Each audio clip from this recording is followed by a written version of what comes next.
Jadi at-tawakkul, keenam at-taqwa. Wa ma'na at-taqwa minal wiqayah, menjaga.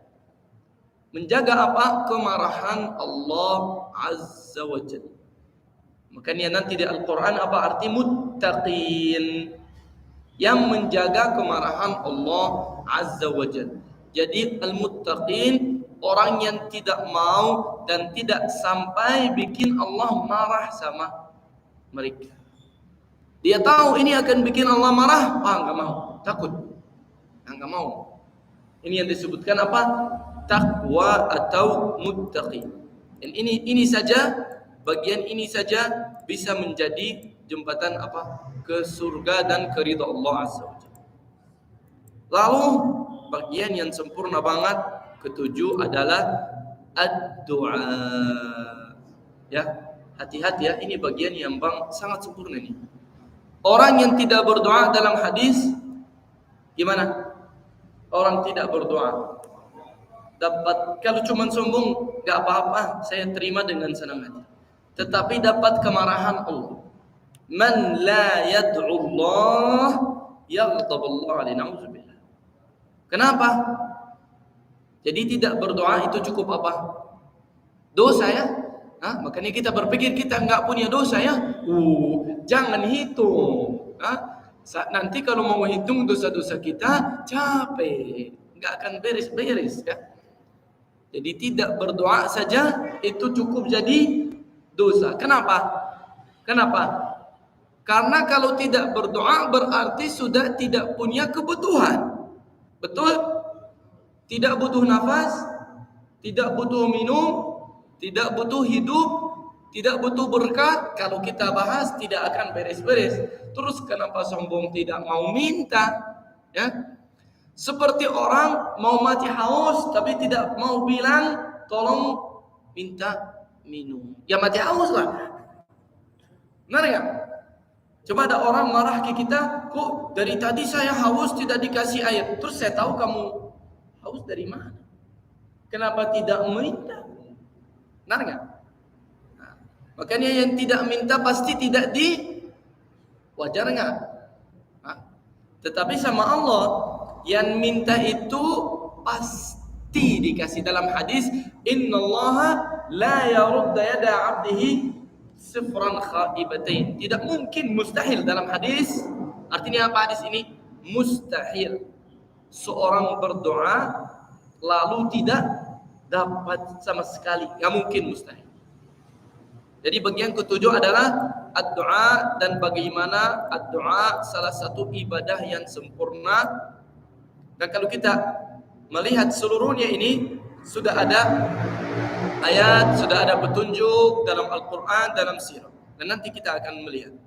Lalu bagian yang terakhir ini juga bagian yang sangat indah dan sangat favorit, perang bersama iblis, perang sama syaitan.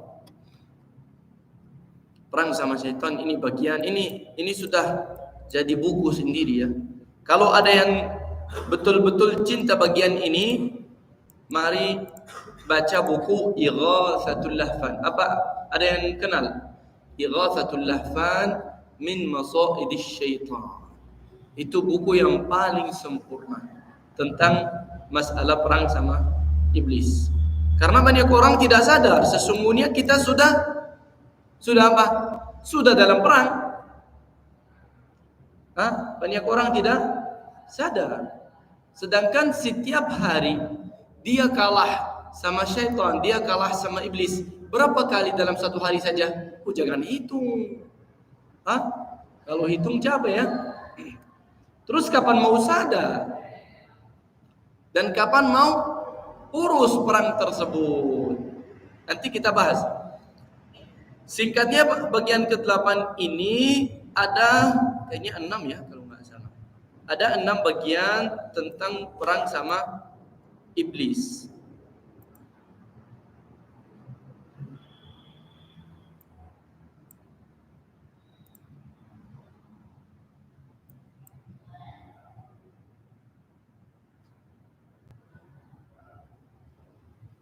Al-ma'rakah ma'a syaitan.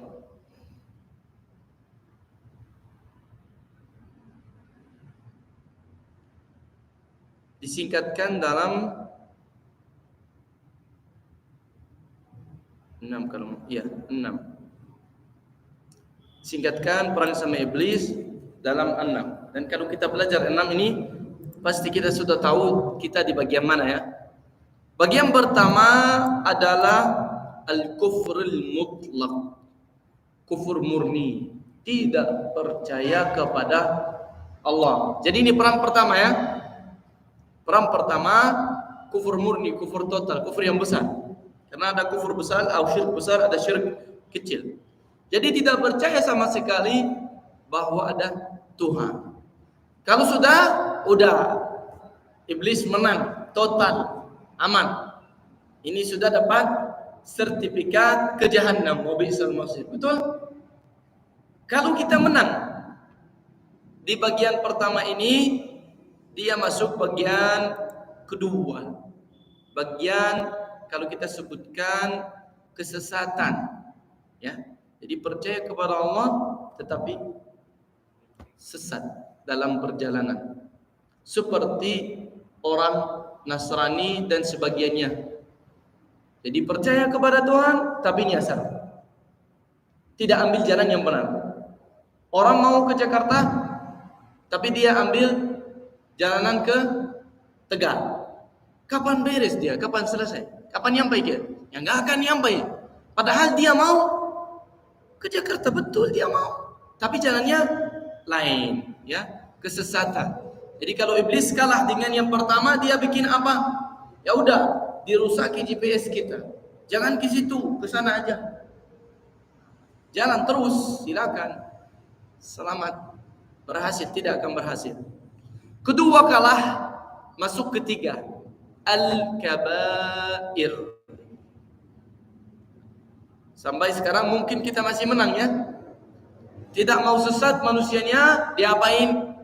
Diajak melakukan kabirah. Kenapa kabirah? Karena jika manusia melakukan kabirah, di sini biar kita belajar kalahnya sama iblis apa? Dia merasa sudah terlalu jauh dari Allah. Itu musibahnya. Jadi apa masalahnya kabair? Kalahannya manusia di mana? Kalau melakukan kabirah, dia bukan nggak mau, dia tidak kembali lagi kepada Allah. Kenapa? Terasa sudah kejauhan. Sama iblis dibilang udahlah, tanggung, udahlah masuk neraka aja lah, jangan kembalilah, kamu udah parah.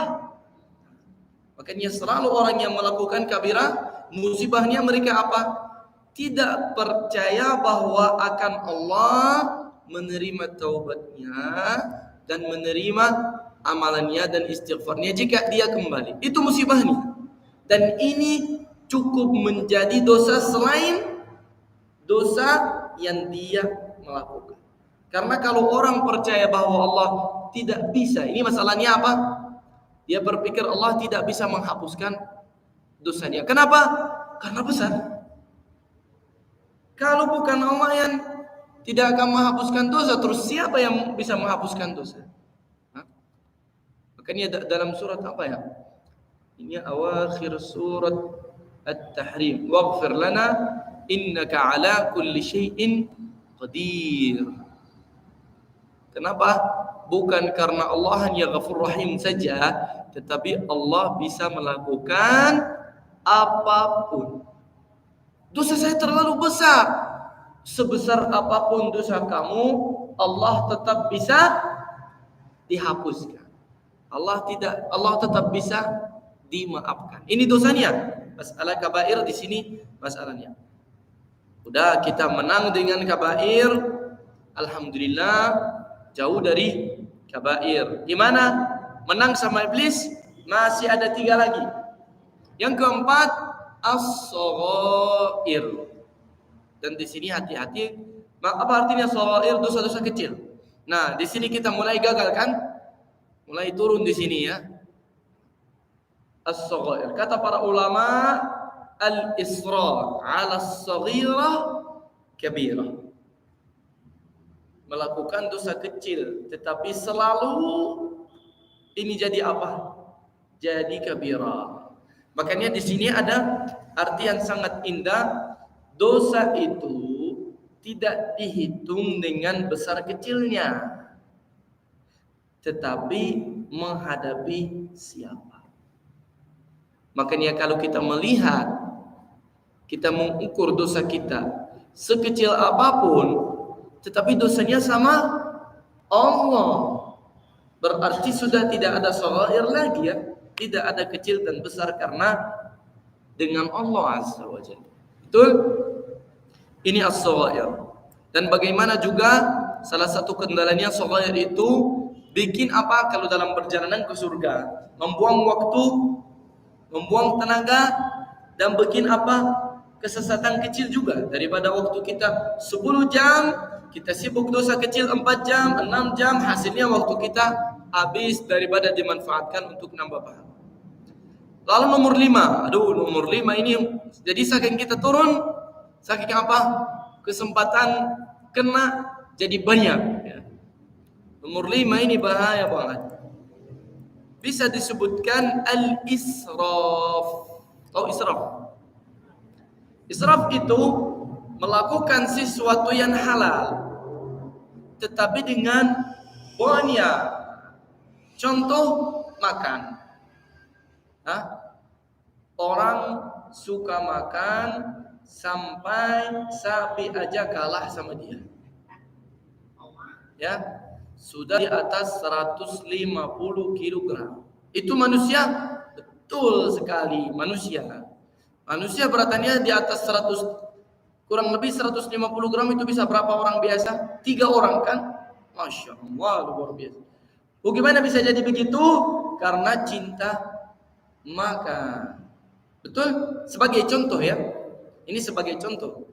Ada orang kolektor mobil atau kolektor burung, macam-macam. Kalau kita bahas israf, tiba-tiba dia nggak akan beres-beres. Intinya dia melakukan sesuatu yang halal, tetapi bukan tujuan. Tetapi bukan apa? Tujuan. Allah tidak cipta kita untuk makan, ya. Orang misalnya olahraga ya, ada yang bertanya, Pak Ustadz, saya pengen jadi seperti Muhammad Salah ya, permainan bola. Boleh nggak? Ya boleh. Tetapi tidak sempurna. Kalau jadi seperti Umar bin Khattab, atau Julaibib atau siapapun yang orang baik, pasti lebih jauh bagus. Ahli ibadah atau ahli olahraga. Silakan pilih. Olahraga bagus kan? Bagus untuk tujuannya. Tetapi dijadikan tujuan sendiri itu yang gagal. Jadi masalah israf apa? Dia juga nyasar, tapi nyasarnya dengan sesuatu yang halal, ya. Ada orang laki-laki disebutkan mizwaj kalau pakai bahasa Arab. Tahu mizwaj? Jadi maksimal satu istri itu masa waktunya 2 minggu, 1 bulan, terus cerai, nikah lagi, cerai lagi, nikah lagi, terus-terusan.